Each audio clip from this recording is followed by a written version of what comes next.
नमस्कार। राजस्थान के परीक्षाओं की तैयारी के सफर में आप सभी का स्वागत है। आज हम एक बहुत ही मजेदार कहानी पर बात करेंगे। ये कहानी है राजस्थान की उन नदियों की जो घूमते घूमते अपना रास्ता बंगाल की खाड़ी तक बना लेती हैं। और ये सफर, यकीन मानिए, सिर्फ भूगोल का नहीं है, इसमें इतिहास भी जुड़ा हुआ है।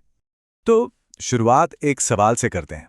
कभी सोचा है कि राजस्थान में नदियां तो इतनी सारी हैं, पर उनमें से ज्यादातर का पानी समुद्र तक पहुंच ही नहीं पाता?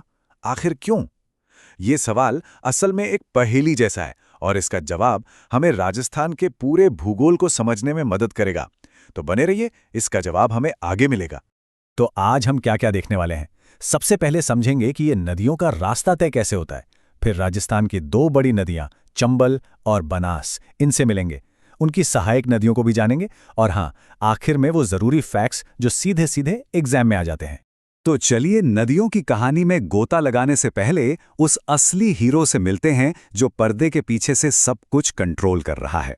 जी हाँ, ये है राजस्थान की रीढ़ की हड्डी, हमारी अपनी अरावली पर्वतमाला। अच्छा, तो अरावली करती क्या है? सोचिए, ये एक बहुत बड़ी दीवार की तरह है। जब बारिश होती है तो ये पानी को दो हिस्सों में बांट देती है। एक हिस्सा बहकर जाता है अरब सागर की तरफ और दूसरा बंगाल की खाड़ी की तरफ। पर सबसे मजेदार बात जानते हैं क्या है? लगभग 60% पानी तो कहीं जाता ही नहीं, वो राज्य के अंदर ही बस गुम हो जाता है। खैर, आज हमारा फोकस उस 23% पानी पर है जो अपना लंबा सफर तय करके बंगाल की खाड़ी तक पहुंचता है। और अब मिलते हैं हमारी कहानी के मेन कैरेक्टर से। ये है शक्तिशाली चंबल नदी।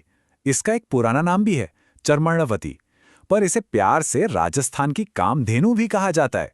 और क्यों ना कहें, यह है ही एक वरदान की तरह। चंबल का सफर वाकई में बहुत शानदार है। देखिए, ये निकलती है मध्य प्रदेश की जानापाव की पहाड़ियों से और राजस्थान में इसकी एंट्री होती है चौलासीगढ़ से। अब यहां ध्यान देने वाली बात यह है, इसका हर पड़ाव, मतलब ये कहां से निकली, कहां से राजस्थान में आई, इसकी कुल लंबाई कितनी है, ये सब के सब अपने आप में एग्जाम का एक सवाल है। और हाँ, एक और जरूरी बात, ये पूरे 6 जिलों से होकर गुजरती है। ये नंबर याद रखना है। अब चंबल इतनी शक्तिशाली नदी है तो इसकी ताकत को काबू में करना भी जरूरी है। इसीलिए इस पर बनाए गए हैं 4 बड़े बांध। और यहाँ एग्जाम के लिए एक बहुत काम की ट्रिक है, वो है इन बांधों का क्रम।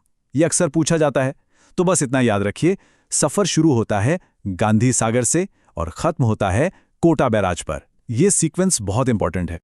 चंबल सिर्फ नदी नहीं है, ये तो एक बॉर्डर भी है। सही सुना, ये राजस्थान की अकेली ऐसी नदी है जो राजस्थान और मध्य प्रदेश के बीच एक नेचुरल बाउंड्री बनाती है। और हाँ, इसकी एक और पहचान है, इसके बीहड़। ये जो मिट्टी का कटाव होता है ना, जिसे अवनलिका अपर्दन कहते हैं, उसी से ये बीहड़ बनते हैं। ये भी इसकी एक बड़ी खासियत है। तो चंबल तो हुई एक मेहमान जो मध्य प्रदेश से आती है। अब मिलते हैं हमारे अपने लोकल हीरो से, बनास नदी से। इसकी सबसे खास बात ही यही है कि ये राजस्थान में ही जन्म लेती है और अपना पूरा सफर भी यहीं तय करती है। बनास के आंकड़े भी देखें तो ये भी कम नहीं है। पर इसका सबसे बड़ा प्लस पॉइंट और एग्जामिनर का सबसे फेवरेट सवाल वो ये है कि ये पूरी तरह से राजस्थान के अंदर बहने वाली सबसे लंबी नदी है। और एक मजेदार बात, चंबल की तरह ये भी 6 जिलों से होकर जाती है। ये एक कॉमन पॉइंट है दोनों में। अच्छा, यहाँ पर एक कंफ्यूजन होता है जिसे अभी क्लियर कर लेते हैं। देखिए, लंबाई में तो चंबल बड़ी है, नो डाउट, लेकिन जब बात आती है राजस्थान के अंदर सबसे ज्यादा एरिया से पानी इकट्ठा करने की, मतलब सबसे बड़े कैचमेंट एरिया की, तो वहां बाजी मार जाती है बनास। ये फैक्ट बहुत बहुत जरूरी है। और हाँ, बनास अकेली नहीं बहती, इसकी अपनी एक पूरी टीम है। बेड़ाच, कोठारी, खारी जैसी कई सारी सहायक नदियां, ये सब आकर इसमें मिलती हैं और इसे एक बड़ी विशाल नदी बनाती हैं।